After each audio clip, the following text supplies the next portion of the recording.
Alright, guys, episode 3 of Bad Axe Asks. Like and subscribe down below so you get notifications about new content, because there's some more coming your way, too. I'm super amped because it's afternoon coffee time, which is, scientifically, the best time of the day. We are getting ready to call a very, very special guest. Somebody who I am super fond of their business, and I have been heavily ordering from over quarantine. This is Mr. Eric of Cardboard Robot fame. If you don't already follow him on Instagram, you definitely should. This is a family-owned shop in Decorah, Iowa. They sell art supplies, clever toys, kits, craft gear, very, very funky, creative, playful, clever vibe. And we're going to talk about art, craft, the state of play, creativity, and what it's like running a family art business, which is everybody's dream, right? To run an art supply shop. Maybe just me, because then I would just have all the art supplies there. That also sounds really dangerous. Well, I got my afternoon coffee, so let's go call Eric.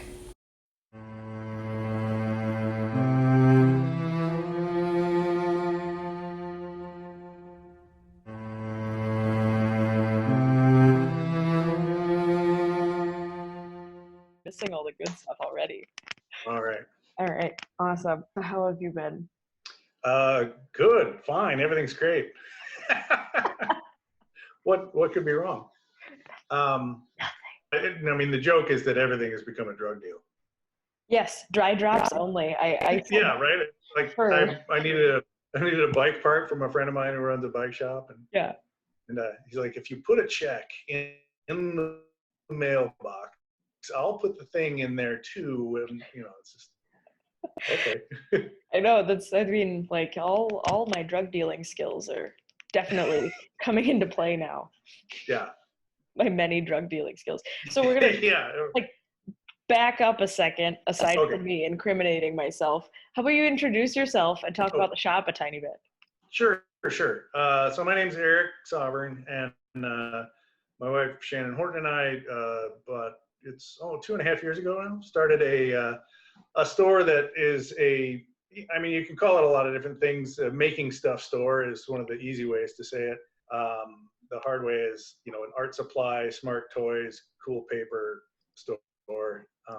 But it's just sort of a creative outlet store for people, help people make things. So a lot of what we do, most of what we do is art supplies. And then around, gift giving seasons, we do a lot of, kind of STEM toys and cool stuff like that. And then, so it's been a lot of fun. It's a great town for that. Decorah is a really amazing place to live. We've been here about 12 years. I grew up about 2 hours south of here, and I've lived in Minneapolis. We moved here when we had a kid. We wanted to live in a small town, and then I got sort of tired of what I had been doing, which was working in the bicycle industry, doing sales for a company, and so we just decided to change gears in a pretty radical way, and found a cool spot. Gears. Oh yeah, Decorah being this sort of creative place. We have the local artist studio tour has 45 or 50 different places you could stop. That's a thing that goes on in the fall. And so there's just people around here doing, art all the time. And then there's also, we have a local nonprofit called Art House that does great classes and stuff like that for kids and adults and everybody. The Best Art Museum, Luther College, all of that, sort of goes into a very creative community. And there was no art supply store in town. And, Decorah is about 8,000 people, and there are just some things we don't have. Thai food, for example. Oh. So that's a whole other, that's a sore spot, but we're working on it. We're not working on it. We just don't have. I was going to say, is this an exciting announcement? You're going to open? It's art supplies and pad thai. So anyway, we started this place kind of on and it's sort of a combination of my wife Shannon and my sensibilities. I sort of like the cluttered hobby shop vibe, and she's got a great taste for things that people don't know that they want until they see them and really, cool stuff to look at and pick up and use. So whether it's kind of stationary sorts of things or art or, nice paper, wrapping paper, things like that. So it's a good melding of our two, idioms, ideas. I don't know, but it's fun. Yeah. So you're talking about Decorah. For those of you who don't know, Decorah, Iowa is this cute little, it's not really a little town. I mean, by some standards. Yeah. It's smaller than Minneapolis. It is that. It's a cool little spot though that I think geographically, just being in the Driftless region and sort of the bluff country, we're sort of on the southwestern edge of the Driftless.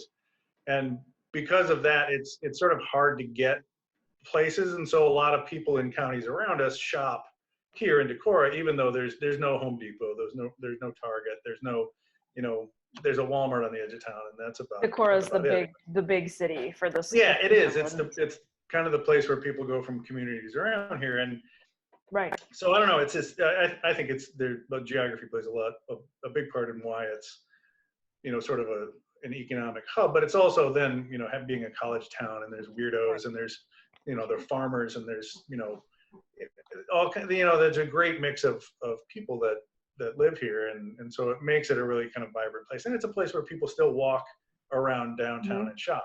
It's a place where there's a couple of places that you think of like that, Galena, Illinois, or for sure. So I got kind of connected and obsessed with Cardboard Robot when my husband and I visited Decorah, probably right after you guys opened.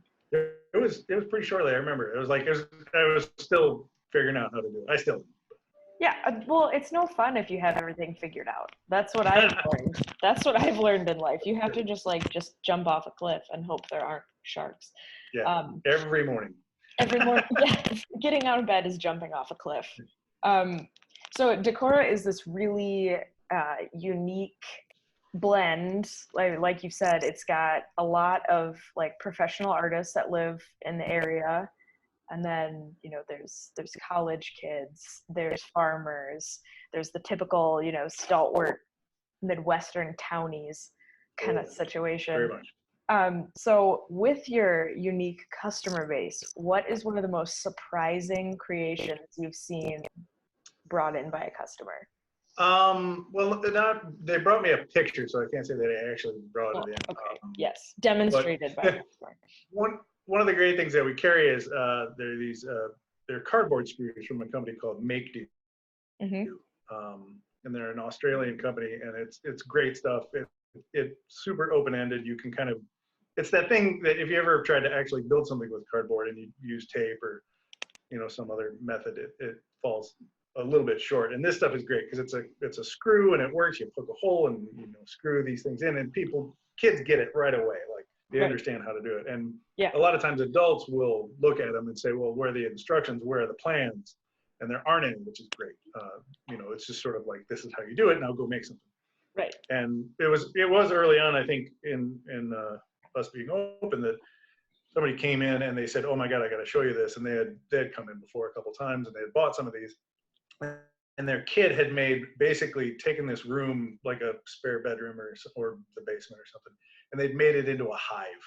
It was just everything, only a kid could get into it, small passageways, and they had just moved or something. So they had 1 million boxes. And so it was the photo of it was just, cardboard as far as you could see, but, the kid would, if there's a video, and they kind of get in, and then they pop up through a little hatch and go down, come out somewhere else. It was the best thing I've ever seen. I was like, that, you get it. Nice work.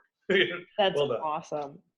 That's awesome. It's sort of, things like that don't, the problem we have that stems from some of that is that people think that all we do is we make things out of cardboard. The name is maybe a little esoteric for the stalwart Midwesterners. Sometimes I've had people come in and so everything in here is made of cardboard?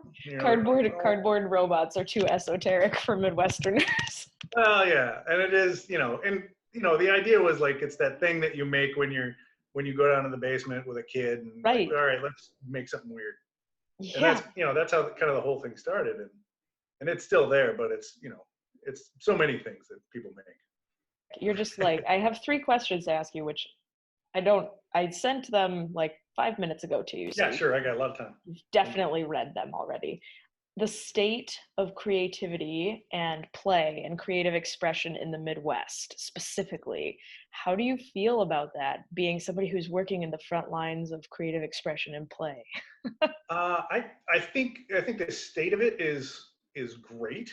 I think there are a lot of people doing amazing things. Like it's real to talk about a maker movement. Of people who have decided that they're unhappy with sort of mass-produced, cheaper and cheaper items and want to make something that's either really good, or they just want to do something that's interesting, or any of that sort of stuff. There are a lot of parents who think their kids need to be doing something creative, and I think more even than was in the past. The cool thing too is there's a lot of technology that helps with that, like computer coding and Arduino sort of electronics projects are a big part of that. It's not as we don't sell as much of that as I thought maybe we would, but it's one of those things like I have a lot of work to do to let people know what we have and how that works. But the thing I worry a little bit about is that there's sort of an economic disparity in sort of creativity. You know what I mean? Like it's for people of middle class or upper middle class, it's like, oh well, they can buy the gel go pens, maker camp this summer, and right, and do all that sort of stuff. And I worry that you don't ever want to price people out of doing that sort of stuff, or so it's something I think about a lot. Like how do you sort of democratize creativity and all that sort of stuff? And I don't have any answers, but we all think about it a lot. But it's great. Again, I mentioned earlier, have an art house in town, which is a great nonprofit that does classes and things like that. We've actually worked also with the local public library. Oh, cool. And they're fantastic. So we've done a couple of classes that are free, and we go and I did one on soldering. Neat. And it was great for about 35 minutes, and then then it really, it was middle schoolers with soldering irons, and turned into the thing. But anyway, it was fun. Arson? Nah, not quite. Personal injury? Yeah, well, soldering is one of those, I think it's like golf. Well, no, it's not like golf. Because you can solder something and it's pretty cool, but then to actually make something that works by soldering it is sort of a steep curve. That was something that was really funny to me going to art school. There was a jewelry class and like sub major, and I really wanted to take a jewelry class and I never did, and I'm kind of glad because I hung out with some friends who were in one and I saw some of the stuff they were doing and I was like, which cool tools though. I mean, cool tools are everything, right? I mean, yes, you can do that, but why? There's the process and there's the outcome. I'm a very product-based person. I enjoy the process, but I want the thing. Like I want the hat. I get a lot of people that walk in. That kind of goes back to the question too, like the state of creativity. The thing that bugs me, I think in a good way, is that people will walk in and they'll say, "Oh, I'm looking for something for my niece," or "I'm looking for something for a friend." Mm-hmm. I'll say, "Oh, well, we have this," or we talk about what they like, and they say, "Well, what about yourself? You're looking for anything for you?" "Oh, I'm not creative. I'm not good at this." And it's one of those things like, well, I'm not good at brain surgery, but I haven't really tried either. Well, but it's one of those things like everything needs practice to get good at something, or just try it out. I guess you can't just try brain surgery. That would be weird. But painting, nobody is a painter, just the first time they pick up paints, it's like you have to sort of either decide to do it and just fail. And I think there's a real, there's so many YouTube videos out there on how teaching people how to do things. And I think it's great, but there's also a lot of YouTube videos where look at this great thing I made. And a lot of times people look at that, well, I'll never be able to do that, so I won't try. Yeah. And I think it's really easy to defeat yourself. I do it. I think everybody does it. Mm-hmm. It's just, noticing it and trying to not let it happen, and trying to, call it out in other people too. And just when somebody says, I'm not crafty or I'm not creative, I try to say, well, look, all you got to do is try. All you got to do is do it. Yeah.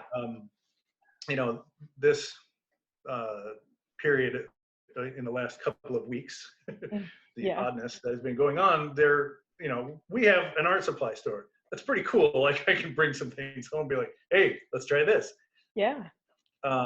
And my wife Shannon has gotten really into doing watercolors, and she's a person who likes to take the class. She's really enjoying it and really having fun, and met some cool people sort of virtually. We're going to maybe carry some of their stuff. This has been sort of, if you can take advantage of it, a moment to try some weird stuff, I guess. So. Mm-hmm. And for me, I think it's been really fun because I've always been a weird person. It's been really fun seeing other people embrace their weirdness. Yeah. And just get really into it and then be proud of it. I'm like, don't forget that when everything changes back, because it's gonna just pop back to normal suddenly. Totally. We just did a contest. A friend of ours, mm-hmm. It was super great. She gave us $100, and she said, here's $100, use it however you want, do something cool. And so mm-hmm. we said, well, let's give away a gift card for $100, and all you got to do is send us a picture of something you've been working on. It doesn't have to be done. It doesn't have to be good. It, whatever. And we got we got a ton of stuff, like people knitting, people, there's the girl who won was doing like Posca paint markers on her cell phone case. Like, I saw that. That was adorable. Yeah, and it was great. I mean, and they had just bought them. It didn't hurt that, it's like, hey, we also carry these things. Right. But there were people that, somebody knitted a Yoda, somebody actually had some baby pants on a baby that they had just made. Oh my gosh. Just been born. So like, I was like, they just made cool, the baby. Yeah. The fruition of the making of the baby. Anyway, and a buddy of mine who does tin work, like putting in duct work in mm-hmm. new construction, sent me a picture of something that he'd been working on. It was like, am I in the contest? I was like, sure. That's awesome. And he said, no, don't put that up. Don't put that up. I'm like, you make it. It's fair game. You're making, yeah. Totally. That's something that keep people like. And I not really struggle's the wrong word. Toy with the line between art, craft, and just general making. Like, where is that line? Does that line matter? Yeah, it's one of those things that's so subjective. I think, I kind of don't think it does, because like, I'm not, I like doing art and whatever's in front of me, and I don't, show my stuff in galleries or do anything that I even think is that great, but I enjoy it. Mm-hmm. I can call it art, I'll call it craft. For me, it doesn't matter. Right. It's sort of whoever's talking. If it matters to them, then it matters. There are some great artists in town who make great art, and they do show it in galleries, and that's art. Mm-hmm. But I don't know. For me, it's wherever you want to put yourself, it's great. You can go around in circles all day long, saying what is and what isn't this or mm-hmm. that, and I don't know. A lot of it is semantics, and again, I think it ends up, it can be that hurdle that people don't think they can get over. This isn't art, I don't know. So how do you encourage people to try to, like, hey, just do it and make it ugly and just fail? Threats, yeah. Just absolute, just get it or else. No, I don't know. I mean, it's like, what are you threatened with? I'm always looking for good threats. I got nothing. I have a 12-year-old, so I'm out of threats. Somebody who walks in the store that says I'm not crafty, or I'm not an artist, you're not going to convince them in that visit, really. I mean, so I guess I try to stay really open and really positive about all of it. I have question number 3. Oh, yeah. All of our bizarre technical difficulties that seem to have resolved. Knock on wood. So you've talked a lot about kind of your own creative journey and customers and things like that. So what ways do you implement creativity and play to your approach as a business owner? I'm just not a super serious person. So it's sort of like, it's just sort of who I am and how I do things. And so like, you know, I want the place to look like it's fun, sort of decorating in a way that's weird or interesting or, you know, possibly off-putting to somebody who isn't used to that sort of thing. So it's sort of a very personal thing still. When somebody walks in, you know, I get to be, you know, on and Yeah. you know, sort of have those conversations about what's interesting, or I'm looking for something for my nephew and what's cool. Oh, this is neat. And, you know, so you can kind of talk about what it is. And then a lot of times it'll come up and be like, you pretty much get to play with everything in the store, don't you? And I was like, yeah, I kind of do. I mean, it's pretty real. I mean, my kid helps out there quite a bit as well. And he's great with people who walk around and sort of say, oh, I love this thing. This is great. Like we took one of these home and, you know, got crazy with it. I mean, it's intentional, but it's also just like, that's how it's just going to be, because it's who we are and how we do things. And it, you know, it's a real honor to be able to do something that's not boring, you know, not selling, you know, parking garage parts or something, which, you know, I had a friend who did that. Parking garage part, like rebar or yeah, well, you know, like the thing that goes up and down and the, you know, the oh, like the gate. Okay. Yeah.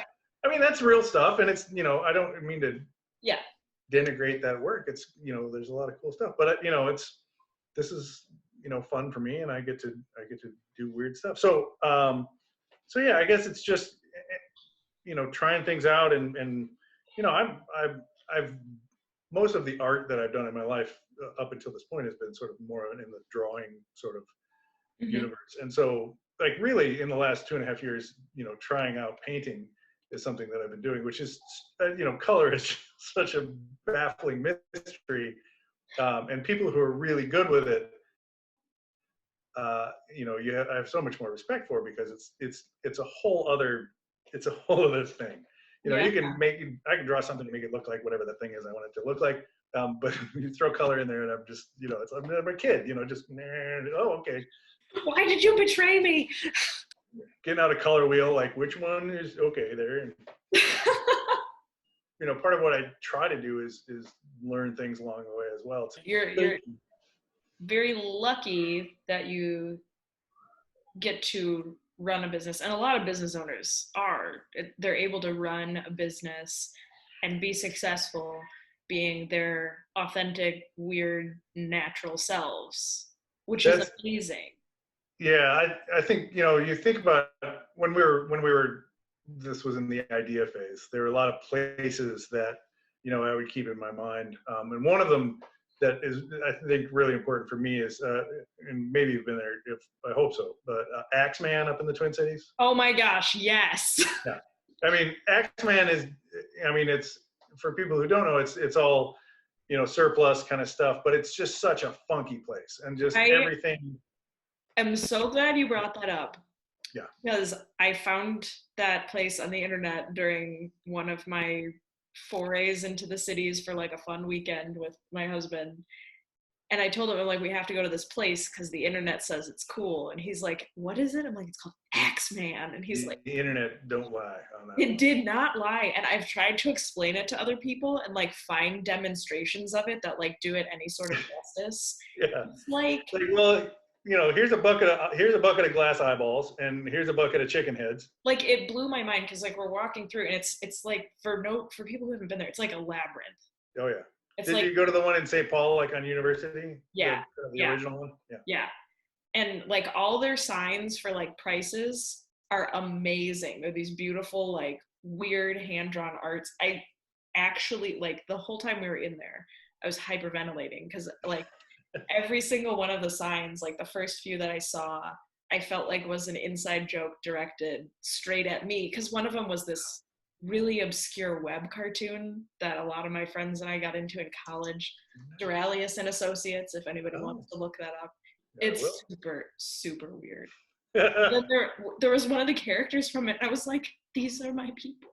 That's totally it. And I think one of the things that at least I took away from that is like, you know, we talk about like how we want to grow the business. You know, do you want to be like this online behemoth? Do you want to be, have a couple of stores in a couple of towns? Do you want to, take over the universe and fight Jeff Bezos to the death? But what Axeman and places like that make me think about is like, if you get cool people involved that are not you, like and it's a really hard thing. And that's kind of the stage that we are in.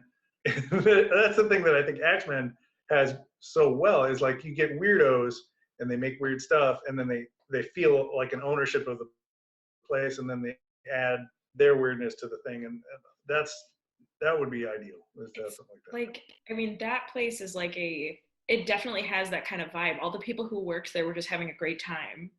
There's great music playing. It was just weird. It was like the hippie that believes that he was abducted by aliens and his cult and possibly the aliens are all having a garage sale. That's what this place is. But there's something to it also. Like, there's, it's not, the same old thing that you see everywhere. It's not Applebee's and it's not Walmart, and it's, like Applebee's. Right. So, Ew. it's the idea is to make something unique and welcoming. That's the thing about Axeman has this great thing where they can be whatever they want, because the customers already sort of know what they're getting, or they don't, and then they turn around and leave. And there's enough people in the cities where you can alienate some people and be just fine. Right. And in Decorah and the Driftless, you don't really have that. You got to be a little more welcoming, a little less esoteric. A little less esoteric, yeah. A little less alien garage sale. Yeah, exactly.